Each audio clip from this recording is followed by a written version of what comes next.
Fala galera da imersão previdenciária. Agora nós vamos tratar uma figura de contribuinte da Previdência Social, especialmente do regime geral de Previdência Social, que é o INSS, porém este não é um contribuinte obrigatório. Este não tem o dever de fazer a contribuição para a Previdência Social, pois ele não exerce nenhuma atividade que o torne um contribuinte obrigatório.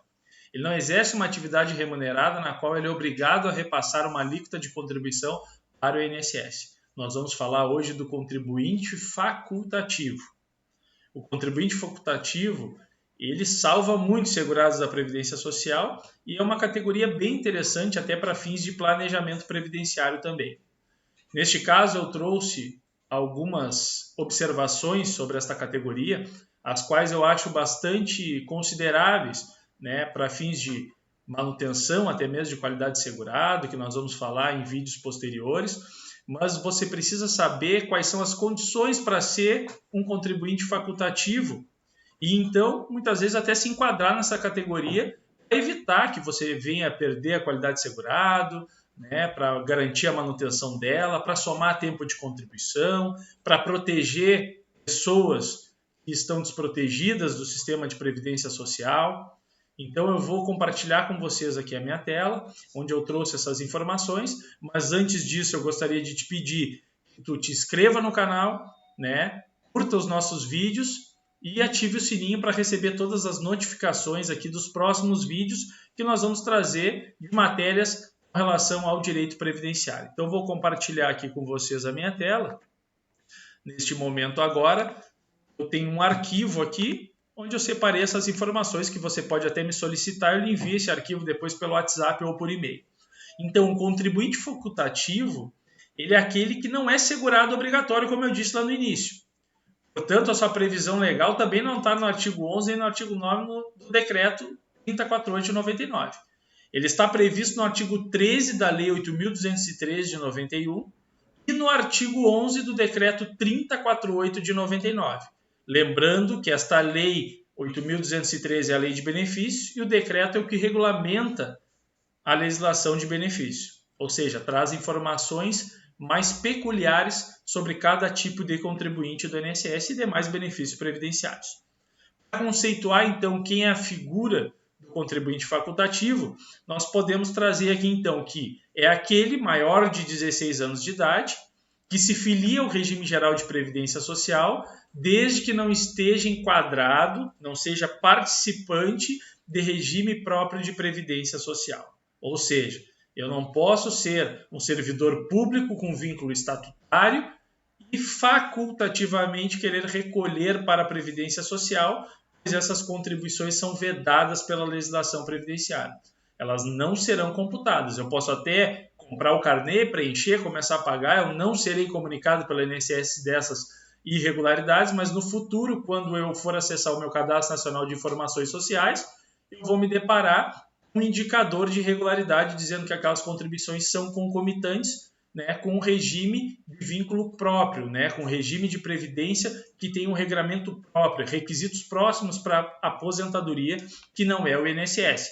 Isso serve também até para aquele que hoje já goza do benefício de aposentadoria, servidor público, porém, por achar que está aposentado, não está mais participando ativamente do regime próprio, ele pode contribuir como facultativo. Isso ele também não pode. Ele não pode ser participante de regime próprio ou até mesmo do regime geral. Eu não posso ser contribuinte individual ao mesmo tempo querer pagar como facultativo. Eu não posso ser segurado empregado ao mesmo tempo querer pagar como facultativo. Para que eu possa justificar 2 recolhimentos para a Previdência Social no âmbito do regime geral, eu tenho que exercer 2 atividades que me tornem contribuinte obrigatório.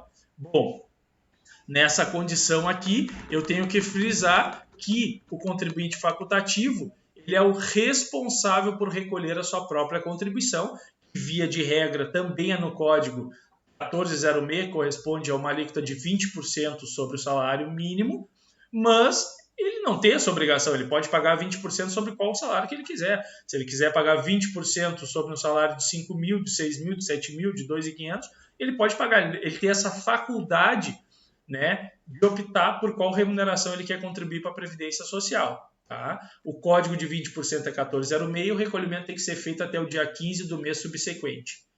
Já ele passa a adquirir sua condição de segurado somente a partir do momento do recolhimento da contribuição. Ele não tem a presunção de recolhimento a seu favor, porque ele tem a obrigatoriedade de recolher para a Previdência Social. Ele pode também optar por recolhimentos de forma simplificada, com alíquotas de 11% e 5%, assim como o contribuinte individual. Só que, diferente do contribuinte individual, essa contribuição aqui ela não é obrigatória e ele tem que preencher alguns requisitos para se enquadrar nessas alíquotas aqui inferiores, especialmente a de 5% sobre o salário mínimo nacional. O Código 1473, que é bastante conhecido para quem paga 11% sobre o salário mínimo, ele é uma alíquota que não exige pré-requisitos. Eu posso optar, recolher por essa alíquota, só estarei abrindo mão da aposentadoria por tempo de contribuição, caso ela fosse uma possibilidade, uma viabilidade de obter a concessão de aposentadoria. Agora, a alíquota de 5% no Código 1929, que é aquele contribuinte facultativo de baixa renda, bom, aí ele precisa se enquadrar em algumas condições. A previsão dessa contribuição está no artigo 199A, parágrafo 5º do Decreto 3048 de 99. Para isso, ele tem que viver, sem nenhuma fonte de renda, se dedicar exclusivamente às atividades domésticas, a família está inscrita no CadÚnico e ser considerada de baixa renda. Muitas vezes o sujeito incorre no erro de começar a contribuir nessa alíquota, muitas vezes não está inscrito no CadÚnico ou o CadÚnico apresenta uma renda superior ao limite de baixa renda e aquelas contribuições no futuro não serão validadas. Lembrando que essas contribuições podem ser complementadas. Bom, contribuí com 5%, o INSS não aceitou, fiz os pagamentos em dia, vou complementar essas contribuições ou para 11% ou para 20%, dependendo daquilo que foi mais benéfico para o caso concreto. Então, ele, contribuinte facultativo com alíquotas simplificadas, abre mão de aposentadoria por tempo de contribuição, como eu coloquei aqui nas observações, mas lembrando que ele pode sempre complementar essas contribuições. O contribuinte facultativo ele é importantíssimo. Ele consegue, muitas vezes, dar a garantia de um benefício, pelo menos no salário mínimo para aquele segurado.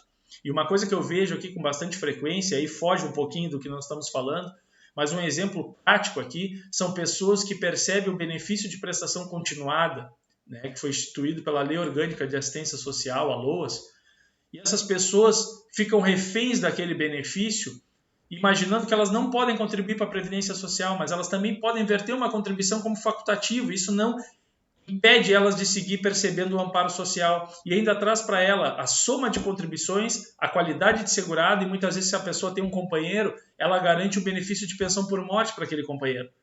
Pois os amparos sociais não são destinados aos dependentes, não são benefícios previdenciários, ou seja, o requerente, aquele que vinha gozando o amparo social, quando ele vem a óbito, ele morre com benefício.